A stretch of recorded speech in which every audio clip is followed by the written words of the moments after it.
भाई दूज का त्यौहार भाई और बहनों का बहुत ही पवित्र त्यौहार है। इस बार 14 नवंबर से 15 नवंबर तक ये त्यौहार पड़ रहा है, तो 2 दिन तक इस त्यौहार को मनाया जाएगा। भाई दूज का त्यौहार क्यों मनाया जाता है, इसके ऊपर 2 पौराणिक कथाएं हैं। पौराणिक मान्यता के अनुसार सूर्यदेव और उनकी पत्नी छाया की 2 संतानें थीं, यमराज और यमुना। भाई और बहन दोनों में बड़ा ही स्नेह था। बहन यमुना हमेशा चाहती थी कि भाई यमराज उनके घर आकर भोजन ग्रहण करे, लेकिन हमेशा काम में व्यस्तता के कारण यमराज बहन की विनती को टाल देते। एक बार यमुना ने कार्तिक माह की शुक्ल पक्ष की द्वितीया तिथि पर अपने घर के दरवाजे पर भाई यमराज को देखकर अत्यंत प्रसन्न हुई।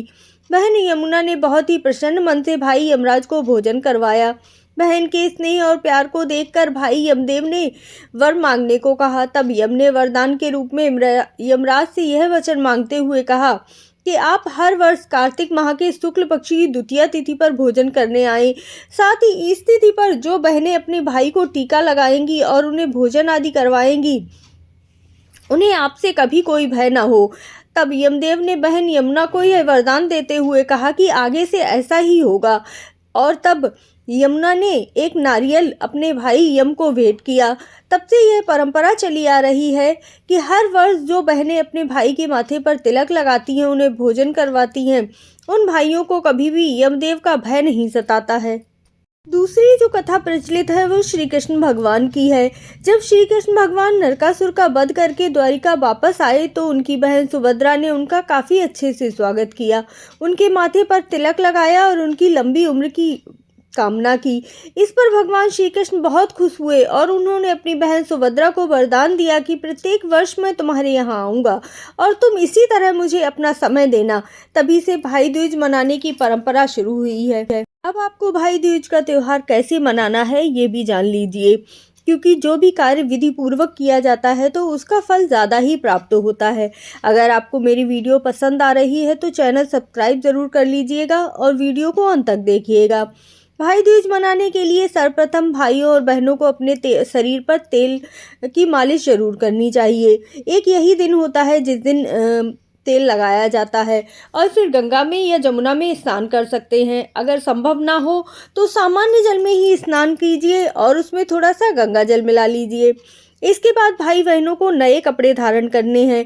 भाई को एक चौकी पर बैठना है और उनके हाथ में एक श्रीफल देना है। इसके बाद बहन भाई के माथे पर हल्दी और चावल का एक तिलक करती है। साथ ही दूब घास की पत्तियों के साथ भाई की आरती उतारी जाती है। हाथों पर कलावा बांधे उन्हें मिठाई खिलाएं और उसके बाद भाई को अपनी बहनों को उपहार स्वरूप कुछ न कुछ अवश्य भेंट करना चाहिए। इसके अतिरिक्त बहनें इस खास दिन पर यमराज के नाम से दीपक जलाकर उसे घर की देहरी के बाहर रखती हैं, क्योंकि ऐसी मान्यता है कि अगर आप ऐसा करेंगे तो यमराज की कुदृष्टि आपके भाई के ऊपर नहीं पड़ती है। इस दिन आप भगवान विष्णु या भगवान गणेश की भी पूजा करते हैं। अब एक विशेष उपाय जिसे अगर आप कर लेते हैं तो आप दोनों भाई बहनों के रिश्तों में प्यार बढ़ जाता है और भाई की भी लंबी आयु होती है। भाई के हाथों में थोड़ा सा सिंदूर और चावल का लेप लगाएं और उसके ऊपर पान के पत्ते और एक चांदी का सिक्का रखें और भाई की लंबी उम्र की कामना करते हुए बहनें भाई के माथे पर तिलक लगाएं और उनकी आरती उतारें और हाथ में कलावा भी अवश्य बांधें। मुंह मीठा कराते हुए अंत में आरती करते हुए भोजन आदि उपहार आदि देकर अपने भाई को विदा करें। इस तरह से जो भी भाई दूज का त्यौहार मनाता है उसके भाई की उम्र भी लंबी होती है और दोनों का रिश्ता भी बहुत मजबूत होता है। आई होप आपको मेरी वीडियो बहुत ही पसंद आई होगी। इसी तरह से मेरे चैनल से जुड़े रहिए